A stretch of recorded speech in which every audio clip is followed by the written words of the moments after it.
Hello. Live नहीं किया जी? कहाँ हुआ है? हमको तो नजर नहीं आ रहा।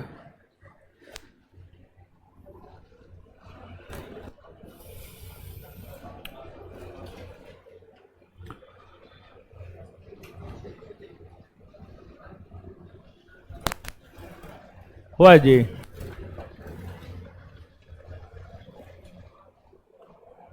हे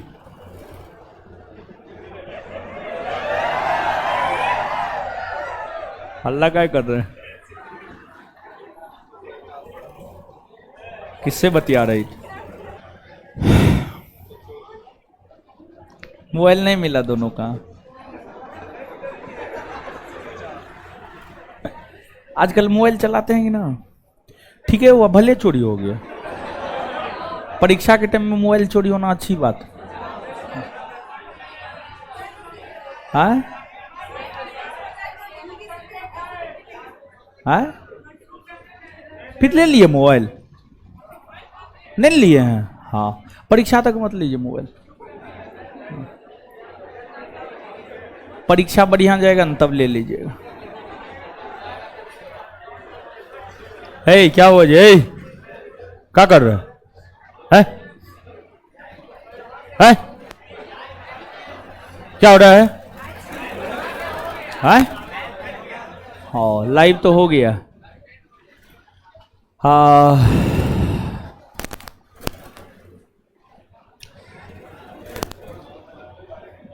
चलिए लाइव हो गया है।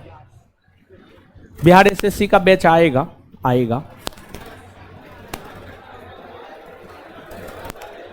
हाँ जी नंदलाल जी, एकदम काफी है।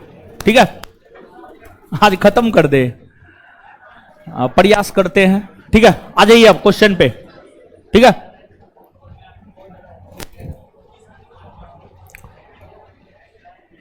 देखिए आंसर में जो आंसर दे रहा है और हम जो आंसर बताते हैं, कुछ आंसर में डिफरेंस मिलेगा। 2-3-5% आंसर में जो हम बताएंगे वो सही, आंसर का आंसर गलत। ठीक है, आ जाइए। हाँ, किस तारीख को मुस्लिम लीग ने पाकिस्तान दिवस के रूप में मनाया?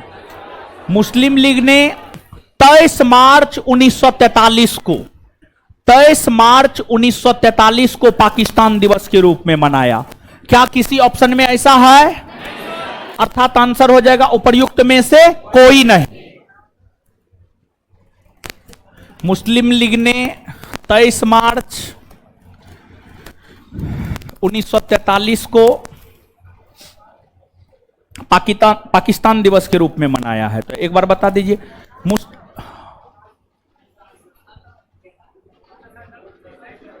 हाँ, जो बोल रहे हैं समझ में मारेंगे, एक चट मुंह लाल कर देंगे।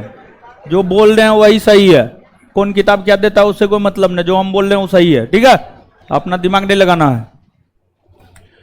मुस्लिम लीग ने किस तारीख को पाकिस्तान दिवस के रूप में मनाया? 23 मार्च 1900। मुस्लिम लीग ने किस तिथि को पाकिस्तान दिवस के रूप में मनाया?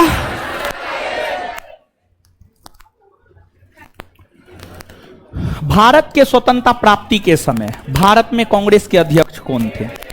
यानी 15 अगस्त 1947 के समय कांग्रेस के अध्यक्ष कौन थे? उस समय कांग्रेस के अध्यक्ष थे जेबी कृपलानी। जेबी कृपलानी। तो आजादी के समय कांग्रेस के अध्यक्ष कौन थे? आजादी के समय कांग्रेस के अध्यक्ष, ये सब बात बताना पड़ेगा जी। नहीं पढ़ा है? पढ़ाए है ना। स्वतंत्रता प्राप्ति के समय ब्रिटेन के प्रधानमंत्री, स्वतंत्रता प्राप्ति यानी 1947। 1947 के समय ब्रिटेन के प्रधानमंत्री थे क्लीमेंट एटली। आजादी के समय, स्वतंत्रता प्राप्ति के समय ब्रिटेन के प्रधानमंत्री कौन थे? स्वतंत्रता प्राप्ति के समय ब्रिटेन के प्रधानमंत्री कौन थे? क्लीमेंट एटली। बांटो और छोड़ो का नारा मुस्लिम लीग ने कहां और कब दिया है? सुनिए, मुस्लिम लीग ने 1940 के लाहौर अधिवेशन में पाकिस्तान का प्रस्ताव पारित किया। यानी मुस्लिम लीग ने यह प्रस्ताव पारित किया कि मुस्लिमों के लिए एक अलग राष्ट्र पाकिस्तान होना चाहिए। यह प्रस्ताव मुस्लिम लीग ने 1940 के लाहौर अधिवेशन में पारित किया और फिर 1943 में मुस्लिम लीग का वार्षिक अधिवेशन कराची में हुआ था, जिसमें मुस्लिम लीग ने बांटो और छोड़ो का नारा दिया। यानी मुस्लिम लीग ने यह कहा कि भारत का विभाजन कर दीजिए, मुसलमानों के लिए एक अलग राष्ट्र पाकिस्तान बना दीजिए और हमको छोड़ दीजिए अपने खस्ता हाल पर, हम अपना जो करेंगे करेंगे। और अंतिम में हुआ भी, भारत का विभाजन हुआ, पाकिस्तान को उसके अपने खास्ता हाल पे छोड़ दिया गया। और जब पाकिस्तान बना था तो उसको बसाने में 55 करोड़ रुपया भारत दिया था। पाकिस्तान को भारत बसाया है 55 करोड़ रुपया दे करके, समझ गए? तो बसा भी है भारतीय के पैसा पर, समझ गए? तो बांटो और छोड़ो का नारा मुस्लिम लीग ने कहां और कब दिया? 1943 के कराची अधिवेशन। बांटो और छोड़ो का नारा मुस्लिम लीग ने कहां और कब दिया?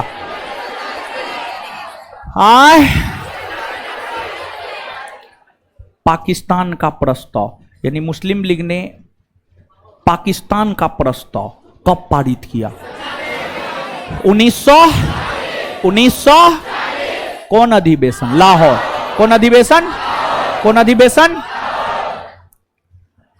कांग्रेस के प्रथम ब्रिटिश अध्यक्ष कौन था? कांग्रेस का प्रथम ब्रिटिश अध्यक्ष था जॉर्ज यूले। जॉर्ज, इन्होंने कांग्रेस के 1888 के इलाहाबाद अधिवेशन की अध्यक्षता किया। तो कांग्रेस के प्रथम ब्रिटिश अध्यक्ष कौन था? कांग्रेस के प्रथम ब्रिटिश अध्यक्ष मजहर उल हक ने कौन सा आंदोलन आरंभ किया था? मजहर उल हक ने राष्ट्रवादी अहरार आंदोलन चलाया था। राष्ट्रवादी अहरार आंदोलन, राष्ट्रवादी अहरार आंदोलन। मजहर उल हक ने कौन सा आंदोलन चलाया? कौन सा आंदोलन चलाया? राष्ट्रवादी अहरार आंदोलन किसने चलाया? राष्ट्रवादी अहरार आंदोलन किसने चलाया? मजहर उल। आत्मसम्मान आंदोलन को प्रारंभ किसने किया था? देखिए, आत्मसम्मान आंदोलन जो है रामास्वामी नायकर के द्वारा चलाया गया था। विशेष तौर पर जो दलित समाज के लोगों को हक और अधिकार नहीं मिला था, दलित समाज के लोगों को हक और अधिकार दिलाने के उद्देश्य से रामास्वामी नायकर ने आत्मसम्मान आंदोलन चलाने का काम किया था। तो आत्मसम्मान आंदोलन किसने प्रारंभ किया था? आत्मसम्मान आंदोलन किसने प्रारंभ किया था? रामास्वामी। क्या दिया? छोड़िए ना,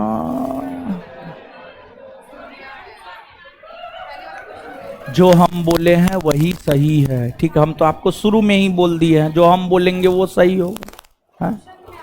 क्वेश्चन गलत है। आत्मसम्मान होगा, उसको सही कर लीजिए, आत्मसम्मान कर लीजिए। आगे, निरंकारी आंदोलन की शुरुआत किसके द्वारा किया गया था? दयाल दास के द्वारा। किसके द्वारा? दयाल दास। निरंकारी आंदोलन की शुरुआत किसके द्वारा किया गया? निरंकारी आंदोलन की शुरुआत किसके द्वारा? दयाल दास। ब्रह्म समाज के प्रतिज्ञा पत्र को किसने तैयार किया था? देखिए, आप सब लोग जानते हैं 1828 में ब्रह्म समाज की स्थापना राजा राम मोहन राय के द्वारा किया गया था। राजा राम मोहन राय ने जिस ब्रह्म समाज को स्थापित किया था उसके प्रतिज्ञा पत्र को तैयार देवेंद्रनाथ टैगोर ने किया था। देवेंद्रनाथ टैगोर ने। तो ब्रह्म समाज के प्रतिज्ञा पत्र को किसने तैयार किया? ब्रह्म समाज के प्रतिज्ञा पत्र को किसने तैयार किया? देवेंद्रनाथ टैगोर या ठाकुर वही बात है। टैगोर या ठाकुर वही बात है। देवेंद्रनाथ ठाकुर या टैगोर दोनों एक ही बात है। ब्रह्म समाज के प्रतिज्ञा पत्र को किसने तैयार किया?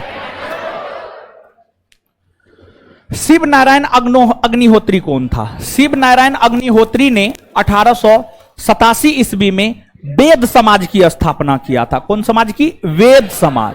वेद वेद वेद वेद वेद वेद देव देव देव सॉरी देव देव समाज सॉरी देव देव समाज देव देव समाज के संस्थापक हुआ करते थे शिव नारायण अग्निहोत्री, जिन्होंने 1887 ईस्वी में लाहौर में देव समाज की स्थापना किया।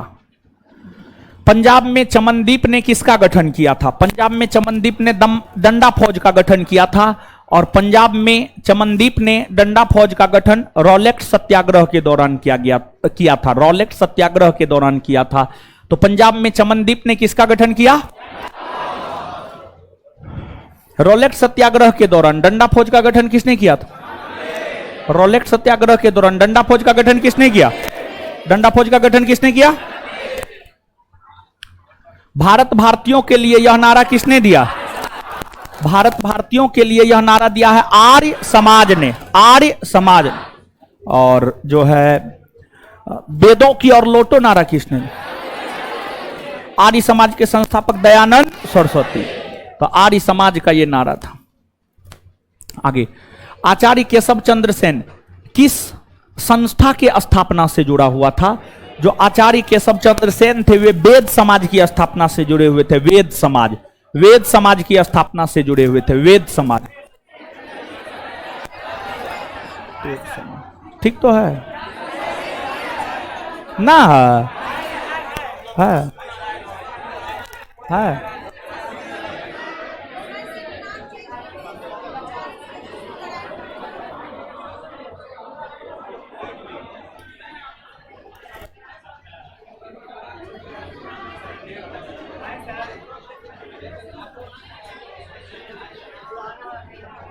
क्वेश्चन चेंज कर दिया, वही उल्टा है। हाँ हाँ, है आप में? आप में है? किसी में है, किसी में ना है? चलिए चलिए ठीक है, हल्ला मत कीजिए। दिल्ली षड्यंत्र केस में मुखबिरी किसने किया था? दिल्ली षड्यंत्र केस कुछ याद है आपको? क्या है दिल्ली षड्यंत्र? है? अरे हार्डिंग द्वितीय पर जो बम फेंका था, उस एवज में जो केस चलाया गया, उसी को दिल्ली षड्यंत्र केस कहते हैं। और दिल्ली षड्यंत्र केस में 4 लोगों को फांसी की सजा दी गई थी। बाल मुकुंद, अवध बिहारी, बसंत बिस्वास, मास्टर अमीर चंद। और उसमें जो है टोटल 13 लोग को गिरफ्तार किया गया था। और उस 13 लोग में एगो दीनानाथ को भी गिरफ्तार किया गया था। दीनानाथ जो है अपना जान बचाने के लिए मुखबिरी कर दिया। मुखबिरी कर दिया, सरकारी गवाह बन गया। तो दिल्ली षड्यंत्र केस में मुखबिरी तथा सरकारी गवाह बनने का काम दीनानाथ ने किया था। दिल्ली षड्यंत्र केस में मुखबिरी किसने किया था? दिल्ली षड्यंत्र केस में मुखबिरी किसने किया था? दिल्ली षड्यंत्र केस में मुखबिरी किसने किया? दीनानाथ। अलीपुर षड्यंत्र केस में सरकारी गवाह कौन बना था? अलीपुर षड्यंत्र केस कुछ याद है? बंगाल के जो क्रांतिकारी अवैध हथियार रखते थे उनको पकड़कर जो मुकदमा चलाया गया, उसी को अलीपुर षड्यंत्र केस कहते हैं। और इसमें नरेंद्र गोसाई ने मुखबिरी किया तथा सरकारी गवाह बना। तो सरकारी गवाह कौन बना था? नरेंद्र गोसाई। नरेंद्र। अलीपुर षड्यंत्र केस में सरकारी गवाह कौन बन गया था? अलीपुर षड्यंत्र केस में सरकारी गवाह कौन बना? अलीपुर षड्यंत्र केस में सरकारी गवाह कौन बना? नरेंद्र गोसाई। न्यायाधीश जीसी हिल्टन कौन था? न्यायाधीश जीसी हिल्टन वही न्यायाधीश है जिसने भगत सिंह को फांसी की सजा सुनाई थी। तो जीसी हिल्टन का संबंध भगत सिंह के साथ है। भगत सिंह को फांसी की सजा सुनाने वाला न्यायाधीश यही है। तो न्यायाधीश जीसी हिल्टन ने किस क्रांतिकारी को फांसी की सजा सुनाई? किसे? भगत सिंह। आगे, गांधी जी को अर्धनग्न फकीर किसने कहा था? ऑप्शन के अकॉर्डिंग विंस्टन चर्चिल होगा, लेकिन ऑप्शन के अकॉर्डिंग जाइए, फ्रैंक मॉरिस भी कहा था। Frank Morris. Frank Morris. Gandhi ji के राजनीतिक गुरु कौन था? गांधी जी का राजनीतिक गुरु था गोपाल कृष्ण गोखले। और गोपाल कृष्ण गोखले का राजनीतिक गुरु एमजी रानाडे। महाराष्ट्र का सुकरात किसे कहा जाता है? एमजी रानाडे। और सुभाष चंद्र बोस के राजनीतिक गुरु चित्तरंजन दास, सीआर दास या चित्तरंजन दास। तो गांधी जी के राजनीतिक गुरु थे गोपाल कृष्ण गोखले। गोखले के राजनीतिक गुरु कौन थे? एमजी रानाडे। एमजी रानाडे। अखिल भारतीय हरिजन संघ की स्थापना किसने किया था? अखिल भारतीय हरिजन संघ की स्थापना 1932 ईस्वी में महात्मा गांधी ने किया था। किसने किया था? महात्मा गांधी। अखिल भारतीय हरिजन संघ की स्थापना 1932 ईस्वी में किसने किया? महात्मा गांधी। अखिल भारतीय हरिजन संघ की स्थापना 1932 ईस्वी में किसने किया? महात्मा गांधी। महात्मा गांधी। राष्ट्रीय युवा दिवस किससे संबंधित है? राष्ट्रीय युवा दिवस स्वामी विवेकानंद से संबंधित है। स्वामी विवेकानंद का जन्म 12 जनवरी 1863 को हुआ था। उन्हीं का जो जन्म दिवस 12 जनवरी है उसी को राष्ट्रीय युवा दिवस के रूप में मनाया जाता है। अर्थात यह बात कह सकते हैं कि जो राष्ट्रीय युवा दिवस है वह आपको स्वामी विवेकानंद से संबंधित है। राष्ट्रीय युवा दिवस किससे संबंधित है? राष्ट्रीय युवा दिवस किससे संबंधित है? स्वामी विवेकानंद। बिना ताज का बादशाह किसे कहा जाता है? बिना ताज का बादशाह कहा जाता है सुरेंद्रनाथ बनर्जी। सुरेंद्रनाथ, और ध्यान दे बेताज बादशाह बाल गंगाधर तिलक। बिना ताज का बादशाह सुरेंद्रनाथ बनर्जी, भारत का बेताज बादशाह बाल गंगाधर तिलक। बिना ताज का बादशाह सुरेंद्रनाथ बनर्जी और भारत का बेताज बादशाह बाल गंगाधर तिलक। कांग्रेस के मुस्लिम अध्यक्ष कौन थे? कांग्रेस के प्रथम मुस्लिम अध्यक्ष कौन थे? कांग्रेस के प्रथम मुस्लिम अध्यक्ष थे बदरुद्दीन तैयब जी। 1887 के कांग्रेस के मद्रास अधिवेशन की अध्यक्षता किया था। 1887 के कांग्रेस के मद्रास अधिवेशन की अध्यक्षता किया था बदरुद्दीन तैयब जी, कांग्रेस के जो कि प्रथम मुस्लिम अध्यक्ष थे।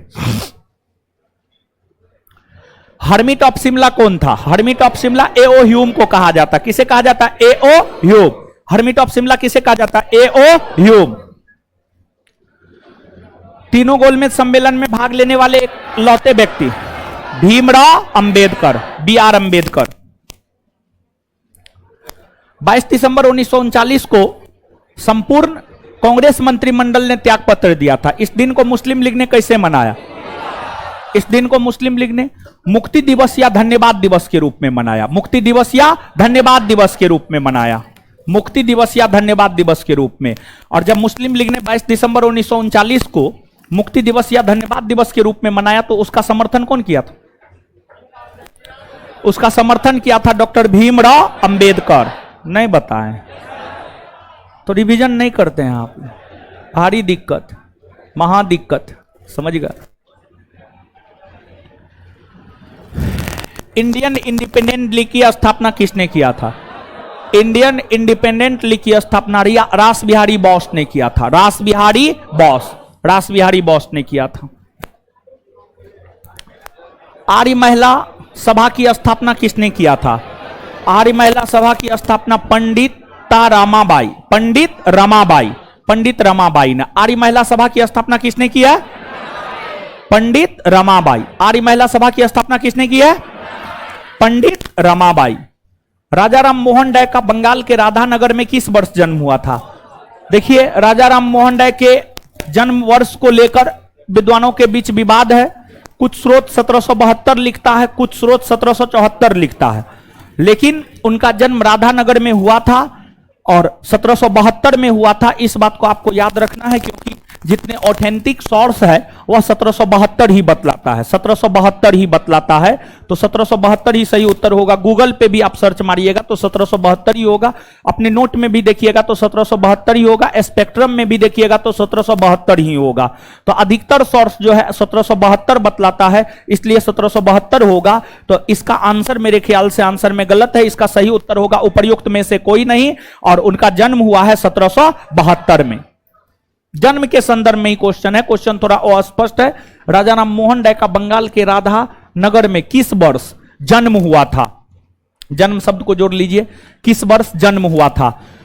राजा राम मोहन राय का बंगाल के राधा नगर में किस वर्ष जन्म हुआ था? तो उनका जन्म हुआ था 1772 में। आंसर में 1774 दिया हुआ है जो कि गलत है। इसका सही उत्तर होगा डी, उपर्युक्त में से कोई नहीं। इनका जन्म हुआ था 1772 ईस्वी में।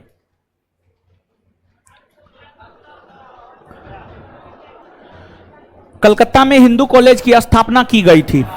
कलकत्ता में हिंदू कॉलेज की स्थापना राजा राम मोहन राय ने किया था। उन्हें डच घड़ीसाज ने मदद किया था। और कलकत्ता में हिंदू कॉलेज की स्थापना राजा राम मोहन राय ने किया था 1817 ईस्वी में। कब किया था? 1817 ईस्वी में। तो कलकत्ता में हिंदू कॉलेज की स्थापना हुई 1817 ईस्वी में। एंग्लो हिंदू कॉलेज की स्थापना किस वर्ष किया गया है? देखिए, यह भी राजा राम मोहन राय के द्वारा ही स्थापित किया गया है और इसकी स्थापना राजा राम मोहन राय ने 1822 ईस्वी में किया है। इसकी स्थापना राजा राम मोहन राय ने किया है 1822 में। 1822 ईस्वी में किया है। और इसके बाद राजा राम मोहन राय ने 1825 ईस्वी में जाकर वेदांत कॉलेज की स्थापना किया। 1828 में ब्रह्म समाज की स्थापना किया और राजा राम मोहन राय के सहयोग से ही 1829 में सती प्रथा का अंत हुआ। और अपने समकालीन मुगल बादशाह अकबर द्वितीय का प्रतिनिधित्व करने के लिए लंदन गए और लंदन के ब्रिस्टल नामक शहर में 1833 ईस्वी में राजा राम मोहन राय का निधन हो गया। कुंडकुड़ी वीरेशलिंगम ने किस प्रथा को प्रोत्साहित किया था? आप याद कीजिए, ईश्वरचंद विद्यासागर का नाम आपने सुना है? ईश्वरचंद विद्यासागर ने हिंदू विधवा पुनर्विवाह को प्रोत्साहित करने का काम किया था और ईश्वरचंद विद्यासागर का ही सहयोगी था कुंडकुड़ी वीरेशलिंगम। कुंडकुड़ी वीरेशलिंगम ईश्वरचंद विद्यासागर का ही सहयोगी था और ईश्वरचंद विद्यासागर ने विधवा विवाह को प्रेरित किया था। इन्होंने भी विधवा विवाह को ही प्रेरित किया था। हिंदू धर्म में सिर्फ एक विवाह जायज माना जाता था, लेकिन हिंदू धर्म की विधवा औरतों की दशा काफी दयनीय हो गई थी। इसी वजह से विधवा विवाह को प्रोत्साहित करने के लिए ईश्वरचंद विद्यासागर ने जो है आंदोलन चलाया ताकि हिंदू धर्म की विधवा महिलाओं को फिर से विवाह करने का अधिकार मिल सके। और उसमें ईश्वरचंद विद्यासागर का साथ इन्होंने दिया था, कुंडकुड़ी वीरेशलिंगम ने दिया था। अर्थात हम यह बात कह सकते हैं, इस प्रश्न का सही उत्तर हो जाएगा विधवा विवाह। विधवा विवाह। नेक्स्ट, दयानंद सरस्वती के बचपन का नाम मूलशंकर था। इनका जन्म कहां हुआ था? दयानंद सरस्वती के बचपन का नाम मूलशंकर था, ठीक है। इनका जन्म हुआ था 1824 में गुजरात में। 1824 में गुजरात में हुआ था और गुजरात के एक छोटे से शहर टंकारा में हुआ था। गुजरात के एक छोटे से शहर टंकारा में हुआ था, टंकारा में। और इनके बचपन का नाम मूलशंकर नाम था। मूलशंकर को स्वामी दयानंद नाम किसने दिया था? स्वामी पूर्णानंद ने। स्वामी पूर्णानंद ने जो है आपको मूलशंकर को दयानंद सरस्वती का नाम दिया था। मूलशंकर को दयानंद सरस्वती का नाम दिया था और इनका जन्म हुआ था 1824 ईस्वी में गुजरात में एक ब्राह्मण परिवार में हुआ था और इनका मृत्यु 1883 ईस्वी में राजस्थान के अजमेर में हुआ था। राजस्थान के अजमेर में इनका मृत्यु हुआ था। समझ गए? आंसर हो जाएगा टंकारा। स्वामी दयानंद सरस्वती के गुरु कौन थे? स्वामी दयानंद सरस्वती के गुरु थे स्वामी बिरजानंद। स्वामी बिरजानंद। स्वामी दयानंद सरस्वती गुरु कौन थे? स्वामी बिरजानंद। पंजाब में मिर्जा गुलाम अहमद ने किस आंदोलन को प्रारंभ किया था? याद कीजिए, जब सामाजिक धार्मिक सुधार आंदोलन पढ़ा रहे थे तो सामाजिक धार्मिक सुधार आंदोलन पढ़ाने के क्रम में हमने आपको बतलाया था कि मिर्जा गुलाम अहमद ने पंजाब के क्षेत्र में अहमदिया आंदोलन या कादीनी आंदोलन चलाया था। तो ऑप्शन में अहमदिया आंदोलन है, अर्थात इस प्रश्न का सही उत्तर हो जाएगा अहमदिया आंदोलन। तो पंजाब में मिर्जा गुलाम अहमद ने कौन सा आंदोलन चलाया? पंजाब में मिर्जा गुलाम अहमद ने कौन सा आंदोलन चलाया? कौन सा आंदोलन? पंजाब में मिर्जा गुलाम अहमद ने कौन सा आंदोलन चलाया? अलीगढ़ मुस्लिम विश्वविद्यालय के प्रथम प्रिंसिपल कौन थे? देखिए, ध्यान दीजिएगा, आपको सर सैयद अहमद खान ने 1875 में जो है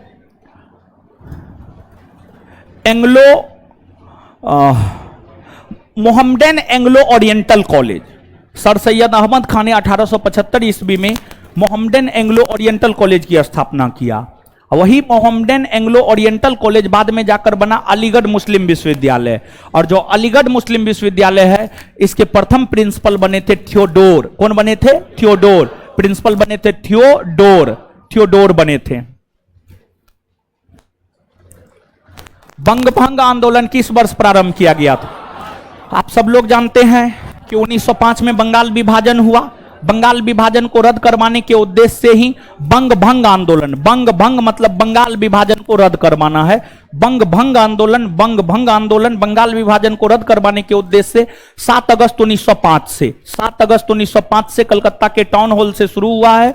और इसी बंग भंग आंदोलन को स्वदेशी आंदोलन भी कहा जाता है। इसी बंग भंग आंदोलन को स्वदेशी आंदोलन भी कहा जाता है। तो जो बंग भंग आंदोलन है, यह शुरू हुआ है वर्ष 1905। मुस्लिम लीग की स्थापना आगा खान ने किस वर्ष की थी? मुस्लिम लीग की स्थापना आगा खान ने वर्ष 1906 में की थी। कब की थी? वर्ष 1900। मुस्लिम लीग की स्थापना आगा खान ने किस वर्ष की थी? वर्ष 1906। ढाका में हुआ था मुस्लिम लीग की स्थापना। कांग्रेस किस वर्ष नरम दल गरम दल में विभाजित हो गया था?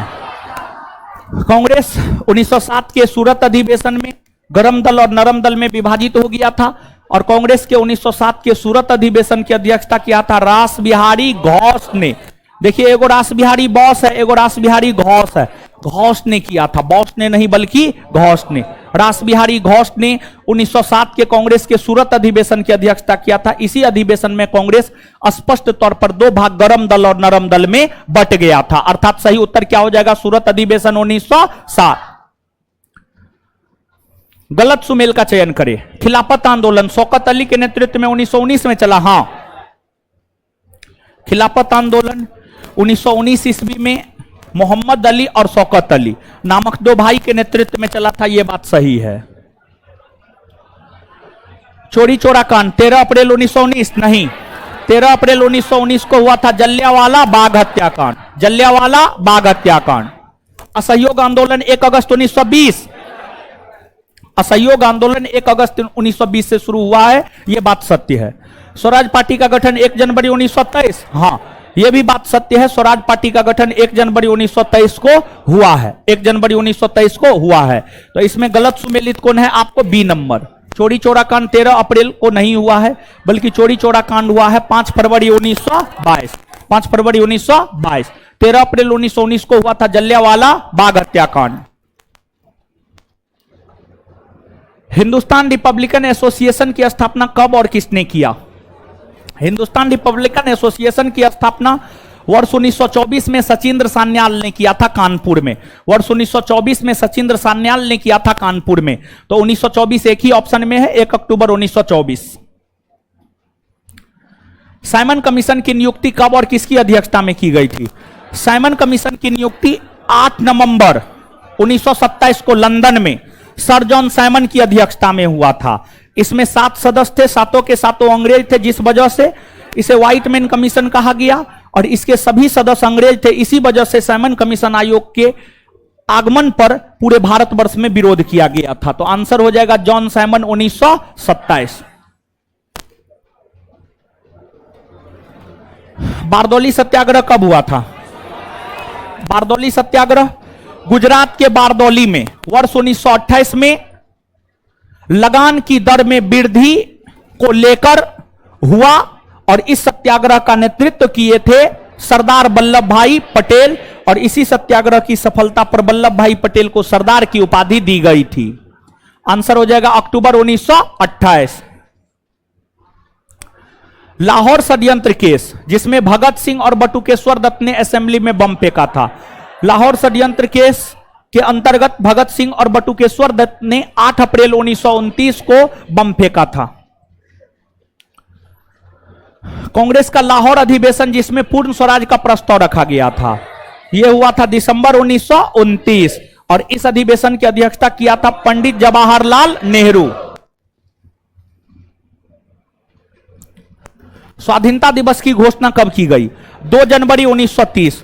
2 जनवरी 1930 को इस बात की घोषणा की गई कि जब तक देश आजाद नहीं हो जाता है तब तक प्रत्येक वर्ष 26 जनवरी को स्वाधीनता दिवस के रूप में मनाया जाएगा। इसकी घोषणा हुई थी 2 जनवरी 1930 को और फिर जो है आपको स्वाधीनता दिवस पूरे भारतवर्ष में राष्ट्रीय स्तर पर पहली बार मनाया गया था 26 जनवरी 1930। 26 जनवरी 1930। नमक सत्याग्रह, इसमें गांधी जी द्वारा साबरमती आश्रम से दांडी पैदल यात्रा कर नमक कानून तोड़ा गया। इसकी शुरुआत कब से हुई है? इसकी शुरुआत हुई है 12 मार्च 1930। 12 मार्च 1930 इसकी शुरुआत महात्मा गांधी ने साबरमती आश्रम से किया था। सविनय अवज्ञा आंदोलन कब प्रारंभ हुआ? 6 अप्रैल 1930। 6 अप्रैल 1930। गांधी इरविन समझौता कब हुआ? देखिए, सुनिए यहां पर कुछ स्रोत लिखता है गांधी इरविन समझौता हुआ है 4 मार्च 1931, कुछ स्रोत लिखता है 5 मार्च 1931। लेकिन यूपीपीसीएस में यह क्वेश्चन पूछा गया था और यूपीपीसीएस बोर्ड ने इस प्रश्न का उत्तर 4 मार्च 1931 दिया है। तो इसलिए जो है बोर्ड के उत्तर के अनुसार 4 मार्च 1931 याद रखिएगा और ऑप्शन के अकॉर्डिंग जाइएगा। इस प्रश्न में ऑप्शन के अकॉर्डिंग जाइएगा अगर 4 या 5 मार्च 1931 दोनों में से कोई एक रहे तो उसको टिक करना है। अगर दोनों रहे तो इस कंडीशन में 4 मार्च 1931 को टिक कीजिएगा। और हम इसलिए बोल रहे हैं 4 मार्च 1931 को टिक कीजिएगा क्योंकि जो है आपको बोर्ड ने, यूपीपीसीएस बोर्ड ने इसका उत्तर 4 मार्च 1931 को माना है, इसलिए 4 मार्च 1931 को ही आप टिक कीजिएगा। और गांधी इरविन समझौता हुआ था दिल्ली में, जिस वजह से गांधी इरविन समझौता को दिल्ली समझौता भी कहा जाता है। गांधी इरविन समझौता हुआ था दिल्ली में, जिस वजह से इसे क्या कहा जाता है, दिल्ली समझौता। कम्युनल अवार्ड में मैकडोनाल्ड द्वारा पृथक निर्वाचक मंडल कब दिया गया था? कम्युनल अवार्ड के अंतर्गत मैकडोनाल्ड द्वारा पृथक निर्वाचक मंडल की घोषणा 16 अगस्त 1932 को की गई थी। 16 अगस्त 1932 को की गई थी। और इसी के कारण जो है महात्मा गांधी आमरण अनशन पर बैठे और फिर महात्मा गांधी और डॉक्टर अंबेडकर के बीच पूना समझौता हुआ। पूना समझौता पर डॉक्टर अंबेडकर ने हस्ताक्षर किया, लेकिन महात्मा गांधी की तरफ से मदन मोहन मालवीय ने हस्ताक्षर किया था। मुस्लिम लीग के लाहौर अधिवेशन में पाकिस्तान की मांग हुई थी। यह कब हुआ था? यह हुआ था 24 मार्च 1940। 24 मार्च 1940। अगस्त प्रस्ताव कब हुआ था? देखिए, अगस्त प्रस्ताव लॉर्ड लिथगो के द्वारा 8 अगस्त 1940 को भारतीयों के समक्ष रखा गया, लेकिन भारत के लोगों ने अगस्त प्रस्ताव को स्वीकार करने से मना कर दिया। 8 अगस्त 1940। और यह अगस्त प्रस्ताव रखा गया था लॉर्ड लिथगो।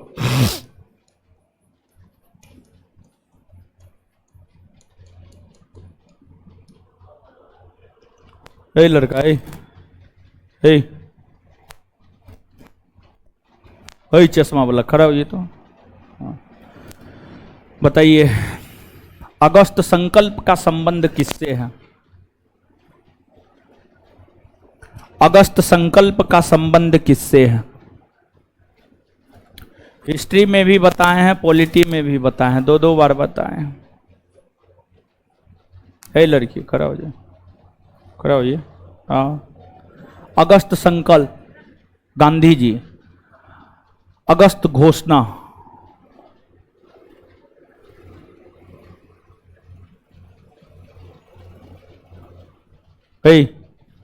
खड़ा हो जाइए, उधर उधर। अगस्त घोषणा बताइए, क्या रिवीजन करते? रिवीजन नहीं करते हैं जी।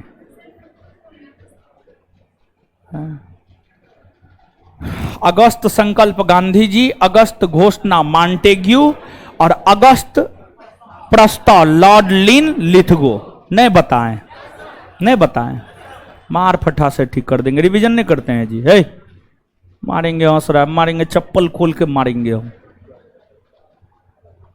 लाज शर्म नहीं होता है जी? है एकदम घोर के पी गया है तो जवाब नहीं दिया, ऊपर से बैठिए।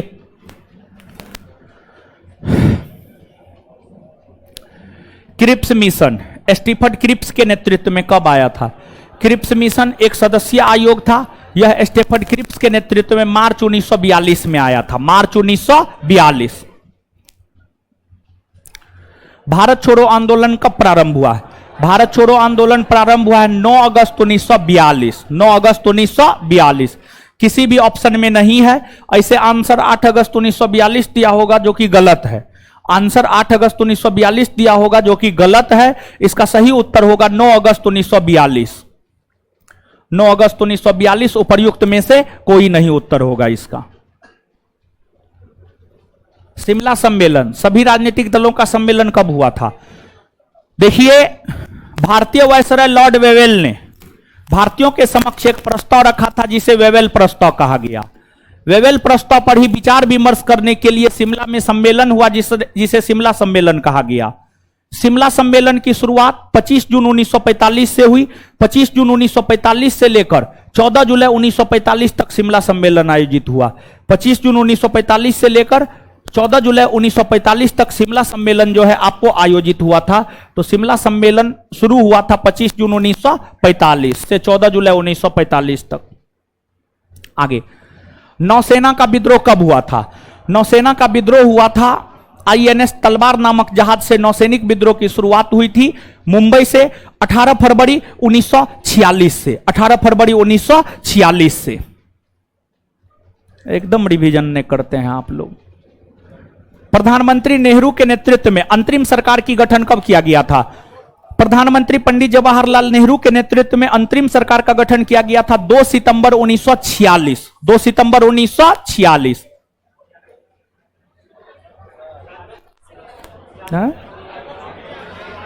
क्या?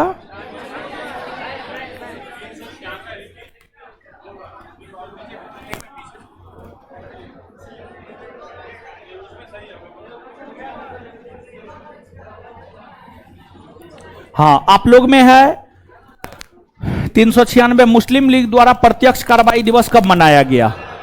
मुस्लिम लीग द्वारा प्रत्यक्ष कार्रवाई दिवस मनाया गया 16 अगस्त 1946। 16 अगस्त 1900 लिखे, टिक मार लिए।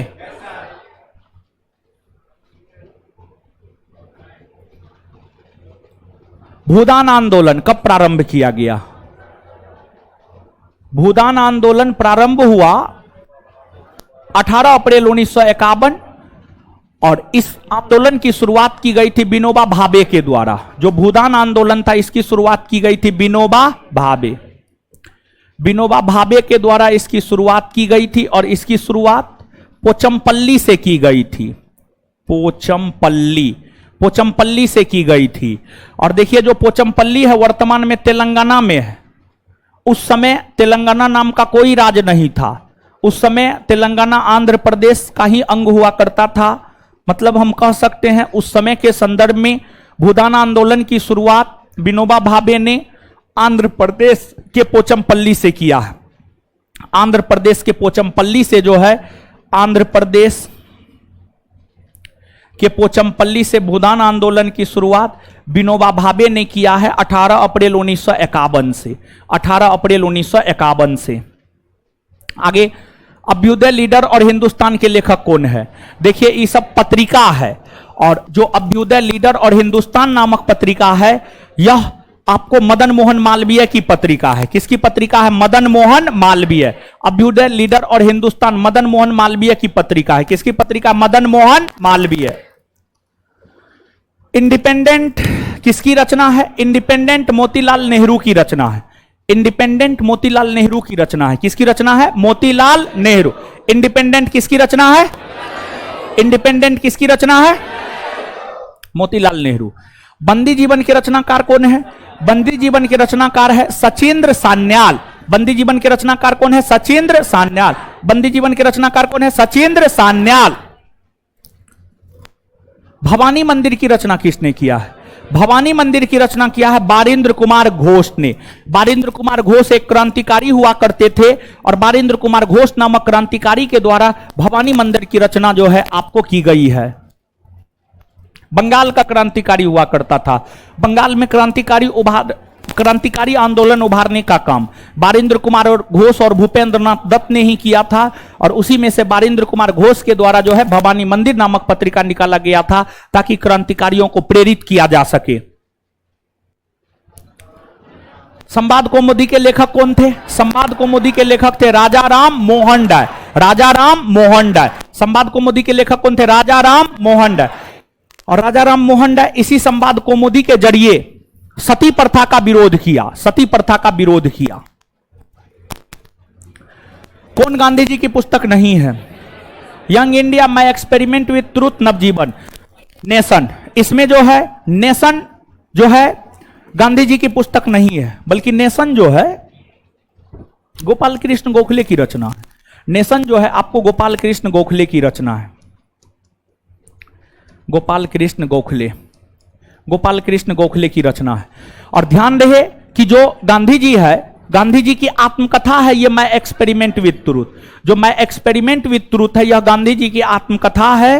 और जो है यह जो आत्मकथा है यह आत्मकथा महात्मा गांधी ने मूलतः गुजराती भाषा में लिखा था। यह आत्मकथा महात्मा गांधी ने मूलतः गुजराती भाषा में लिखा था। यानी महात्मा गांधी अपनी आत्मकथा मूलतः गुजराती भाषा में लिखे थे। इस बात को आप याद रखिएगा, आपसे पूछा जाता है। गांधी जी की आत्मकथा मैं एक्सपेरिमेंट विथ ट्रूथ है, हिंदी में सत्य के साथ मेरे प्रयोग है। गांधी जी की आत्मकथा का क्या नाम है जी? गांधी जी ने इसे मूलतः कौन भाषा में लिखा? कौन भाषा में? गुजराती। निम्नलिखित में से अरविंद घोष की पुस्तक कौन सी नहीं है? सावित्री, लाइफ डिवाइन, कर्मयोगी, हमदर्द। इसमें हमदर्द जो है अरविंद घोष की पुस्तक नहीं है। हमदर्द जो है मोहम्मद अली की रचना है। किसकी रचना है? मोहम्मद अली। हमदर्द किसकी रचना है? मोहम्मद अली। मोहम्मद अली की रचना है हमदर्द। बाद बाकी जो सावित्री, लाइफ डिवाइन, कर्मयोगी है, ये सब आपको अरविंद घोष की पुस्तक है। नेक्स्ट, कॉमरेड के रचनाकार कौन है? कॉमरेड और हमदर्द ये दोनों के रचनाकार है मोहम्मद अली। कॉमरेड और हमदर्द ये दोनों के रचनाकार है मोहम्मद अली। कॉमरेड और हमदर्द के रचनाकार कौन है? मोहम्मद अली। कॉमरेड और हमदर्द के रचनाकार कौन है? मोहम्मद अली। फ्री हिंदुस्तान पुस्तक के लेखक कौन है? देखिए, जो फ्री हिंदुस्तान पुस्तक है यह तारकनाथ दास के द्वारा निकाला गया था। किसके द्वारा? तारकनाथ दास। फ्री हिंदुस्तान पुस्तक निकाला गया था तारकनाथ दास के द्वारा। इंडियन स्ट्रगल पुस्तक को किसने लिखा है? सुभाष चंद्र बोस की रचना है। यह किसकी रचना है? सुभाष चंद्र बोस। इंडियन स्ट्रगल पुस्तक किसने लिखा है? सुभाष चंद्र बोस ने। भारत भारती के लेखक कौन है? मैथिली शरण गुप्त। मैथिली शरण गुप्त। इंडिया डिवाइडेड के रचनाकार कौन है? इंडिया डिवाइडेड के रचनाकार है राजेंद्र प्रसाद। राजेंद्र प्रसाद। इंडिया डिवाइडेड के रचनाकार राजेंद्र प्रसाद। क्लियर है? चलिए, नहीं हो पाएगा, 5 मिनट में समय नहीं हो पाएगा। ठीक है, सुनिए ना, बता रहे हैं। कल जो 12:30 बजे से ज्योग्राफी का क्लास हम करवाने के लिए आएंगे, तो ज्योग्राफी का एक चैप्टर करवा देंगे। खनिज संसाधन होगा मेरे ख्याल से, और उसके बाद जो ये बचा हुआ पार्ट है इसको खत्म कर देंगे कल दोपहर में 12:30 से 1:30 के बीच में। 1:30 से 1:45 भी हो जाएगा, कोई दिक्कत नहीं है। कल खत्म कर देंगे इसको। ठीक है, कल जो है इसको खत्म कर देंगे। तो आधुनिक आपका खत्म हो गया। उसके बाद बचा प्राचीन, मध्यकालीन और करेंट। करेंट का 1-2 दिन में आपको नोट मिल जाएगा। एप्लीकेशन पर भी अपलोड कर देंगे, हर चीज कर देंगे। करेंट 1-2 दिन में आपको नोट मिल जाएगा करेंट का। और जो है प्राचीन और मध्यकालीन, उसके बाद जो है प्राचीन और मध्यकालीन चलेगा। समझ गए?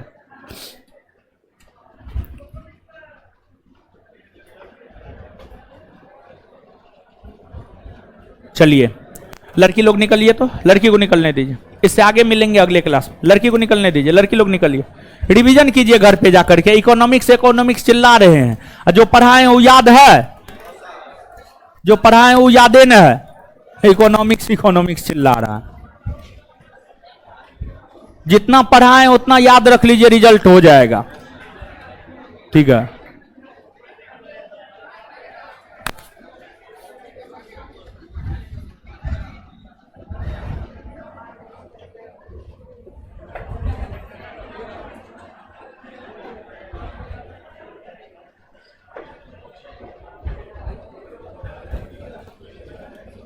प्राचीन और मध्यकालीन। हाँ, 1 सप्ताह में हो जाएगा, काहे न होगा। 2 घंटा होगा, हो जाएगा।